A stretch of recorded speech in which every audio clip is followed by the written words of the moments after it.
नमस्कार शेतकरी मित्रांनो, बंधूंनो. आज 7 एप्रिल 2026. मित्रांनो, प्रशांत महासागरातील एन्सो कंडिशनचा ताजा हवामान अंदाज आलेला आहे. या ताज्या हवामान अंदाजाच्या पार्श्वभूमीवर आपण हा व्हिडिओ बनवत आहोत. त्यामुळे मित्रांनो, व्हिडिओ शेवटपर्यंत पहा आणि आपले मित्रपरिवार यामध्ये जोडा. ताजा अंदाज काय सांगत आहे, एन्सो कंडिशन काय सांगत आहे, याबद्दलचं विश्लेषण आपण करणार आहोत. मित्रांनो, हा संपूर्ण जो नकाशा आहे, मॉडेल आहे, ही जागतिक तापमान वाढीच्या संदर्भात दर्शवणारी माहिती आहे. SST या नावानं त्याला ओळखलं जातं. हा पूर्व प्रशांत महासागर आहे. मित्रांनो, या ठिकाणी पश्चिम प्रशांत महासागर आहे. या दोन्ही प्रशांत महासागरातल्या पाण्याचं तापमान दर्शवणारी ही माहिती आहे. मित्रांनो, या सर्व पार्श्वभूमीवर एन्सोचं लेटेस्ट जे अपडेट आलेले आहे त्यामध्ये जवळपास सर्व जगातल्या जागतिक दर्जाच्या मॉडेलने सुपर अल्निनो येण्याची शक्यता ही मित्रांनो 72 ते 80% वर्तवलेली आहे. लक्षात घ्या, 72 ते 80% यावर्षी प्रशांत महासागरामध्ये म्हणजे पॅसिफिक महासागरामध्ये सुपर अल्निनो येण्याची शक्यता आहे. हा सुपर अल्निनो मित्रांनो पाठीमागे काही गेल्या शतकातला एक महत्वाची घटना ठरणार आहे. खरं तर हवामानाचा अभ्यास करत असताना पहिल्यांदाच मी सुद्धा सुपर अल्निनोच्या संदर्भातलं अपडेट पाहत आहे. त्याचा प्रत्यक्ष अनुभव आपण या पाठीमागे सुद्धा घेतलेला आहे. साधारणतः 97-98, त्यानंतर 15-16 या कालखंडात सुपर अल्निनोच्या काही घटना घडलेल्या आहेत. परंतु त्याच्यापेक्षा सुद्धा हा सुपर अल्निनो येऊ पाहत आहे आणि निश्चित याचा परिणाम आपल्या भारतावर कसा होईल हे पाहणे तितकेच गरजेचं आहे. म्हणून हा व्हिडिओ आहे. त्यामुळे व्हिडिओ शेवटपर्यंत पहा, आपले मित्रपरिवार यामध्ये जोडा. मित्रांनो, या सर्व पार्श्वभूमीवर भारतात कसा पाऊस असेल, त्याचबरोबर आपल्या महाराष्ट्रात कसा पाऊस असेल, विशेषतः माझ्या मराठवाड्यात कसा पाऊस असेल, हे पाहणं आपल्याला अतिशय गरजेचं आहे. मित्रांनो, हे ECMWFचं मॉडेल आहे. या ठिकाणी तुम्हाला जून, जुलै आणि ऑगस्ट या 3 महिन्याचा एकत्रित अंदाज सांगणारं हे मॉडेल आहे. आपण जर भारतीय भूभागाकडे जर नजर टाकली तर आपल्याला मित्रांनो संपूर्णपणे महाराष्ट्रामध्ये कमी पावसाचं संकेत या मॉडेलने दिलेले आहेत.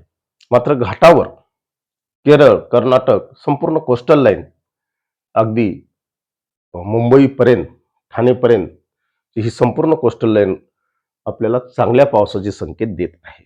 या ठिकाणी सह्याद्रीचा पर्वत आहे जो पश्चिमेकडे समांतर आहे. या घाटावर सुद्धा चांगल्या पावसाचे संकेत देत आहे. कारण या कालखंडात तितकाच आयोडी स्ट्रॉंग मजबूत आयोडीची सुद्धा निर्मिती होत आहे. या सर्व पार्श्वभूमीवर भारतीय मान्सून निश्चितच आपली भूमिका कशी बजावेल हे पाहणं तेवढंच गरजेचं आहे. हा जुलै, ऑगस्ट आणि सप्टेंबर म्हणजे संपूर्ण ऑक्टोबरपर्यंत हा सुपर अल्निनो विकसित होणार आहे, हे आता सर्व मॉडेल दाखवत आहेत. याही कालखंडात जर आपण नजर टाकली महाराष्ट्रावर तर आपल्याला कोस्टल लाईनलाच पाऊस दिसतो.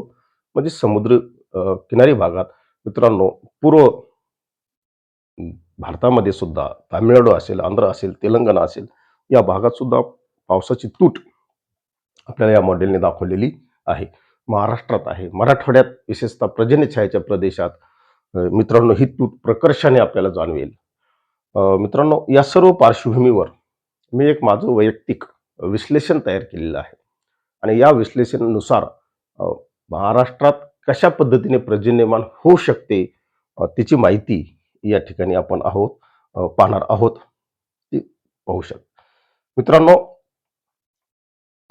हे काही हवामानाचा मॉडेल नाही. हा एक भारताचा प्राकृतिक भूभाग समजून घेणारा नकाशा आहे. मित्रांनो, हे जे काळ्या याच्यात मी जे वर्तुळ काढलेले आहे, हा संपूर्णपणे सह्याद्रीचा पर्वत आहे. आणि हे जे लाल ॲरो जी वाढलेले आहेत मी, हा नैऋत्य मान्सूनचा मार्ग आहे. या भागात नैऋत्य मान्सून आपला अ, महाराष्ट्रामध्ये, भारतामध्ये शिरकाव करत असतो.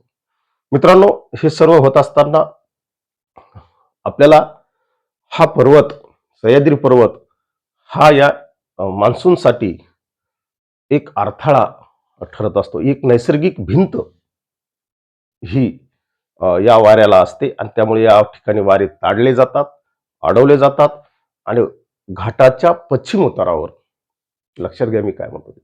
घाटमाथ्यावर, घाटाच्या पश्चिम उतारावर प्रतिरोध स्वरूपाचा जबरदस्त पाऊस पडतो. अगदी केरळपासून ते सुरतपर्यंत जबरदस्त पाऊस पडत असतो.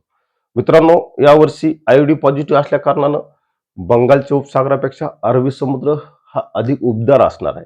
त्यामुळे या ठिकाणी लो प्रेशर बनून त्याचं रूपांतर चक्रीवादळात सुद्धा होणार आहे. जर मान्सून सुरुवातीच्या कालखंडात जर असं एखादं चक्रीवादळ तयार झाले, आणि ते होणार आहे मित्रांनो, साधारणतः 20 मे ते 5 जून या कालखंडात या ठिकाणी एक चक्रीवादळ बनणार आहे. जर ते बनलं तर मित्रांनो, ते सरळ महाराष्ट्र न येता या चक्रीवादळाला हा सह्याद्रीचा पर्वत आडा येतो. हे वारे या ठिकाणी ताडले जातात आणि हे मित्रांनो, उत्तर पश्चिम करत करत एक तर गुजरात किंवा ओमान, यमन या देशाकडे जातं, पाकिस्तानकडे जातात. ही चक्रीवादळ या ठिकाणी जास्त मार्गक्रमण होतात. बहुतांश चक्रीवादळे मित्रांनो अशी जातात, डायरेक्टली महाराष्ट्रावर चक्रीवादळाचं प्रमाण येण्याचं प्रमाण कमी आहे. हा एक नैसर्गिक भिंत या मान्सूनच्या कालखंडात या सह्याद्री पर्वताची तयार होत असते. आणि मग या भिंतीच्या पलीकडं, ज्याला आपण पर्जन्य छायाचा प्रदेश म्हणू, यामध्ये संपूर्ण पश्चिम महाराष्ट्राचा पूर्व भाग येतो. पुणे, पूर्व अहिल्यानगर, संपूर्ण अकोले तालुका जर सोडला तर नाशिक पूर्व, खाली मित्रांनो सांगली, सातारा पूर्व, संपूर्ण सोलापूर, लातूर, धाराशिव, मराठवाड्यातील जिल्हे सांगतो, जालना, बीड, परभणीचा पूर्व भाग, परभणीचा पश्चिम भाग, अगदी उत्तरेकडे जर आपण गेलो तर नंदुरबार, धुळे, जळगाव पर्यंतचा दक्षिण भाग यामध्ये असतो. पश्चिम महाराष्ट्रातील बुलढाणा, अकोला, अमरावतीच्या अलीकडले वाशिम, यवतमाळ ही जिल्हे आहेत. ही सर्व भाग मित्रांनो, छत्रपती संभाजीनगरचा भाग, छत्रपती संभाजीनगरच्या मित्रांनो घाट परिसरामध्ये चांगला पाऊस पडत असतो या कालखंडात, कन्नड वगैरे साईडला. म्हणजे सांगायचं म्हणजे दक्षिण पश्चिम मान्सूनला हा एक नैसर्गिक अडथळा आहे. तो अल निनोच्या पार्श्वभूमीवर आपल्याला यावर्षी प्रकर्षाने जाणवेल. कितपत आपला दक्षिण पश्चिम मान्सून भारतामध्ये वितरण करतो, महाराष्ट्रात कसं वितरण करतो, हे आपल्याला सातत्याने पाहावे लागेल. किती नाही म्हटलं तर सुपर अल निनोच्या पार्श्वभूमीवर मित्रांनो, भारतासारख्या उष्णकटिबंधीय देशामध्ये मोठ्या प्रमाणावर पावसामध्ये असमतोल दिसून येतो. कधी दुष्काळ, कधी अतिवृष्टी, कधी महापूर यासारखे विषम तापमान, विषम पर्जन्यवृष्टी आणि त्याचबरोबर असमतोल पर्जन्य हे आपल्याला प्रकर्षाने जाणवते. येणाऱ्या काळात हे चित्र अधिक गडद होईल, अधिक स्पष्ट होईल. मित्रांनो, हे सर्व विश्लेषण माझे वैयक्तिक असून अधिक माहितीसाठी IMDला फॉलो करा. एवढंच या निमित्ताने सांगतो, थांबतो. जय हिंद, जय महाराष्ट्र.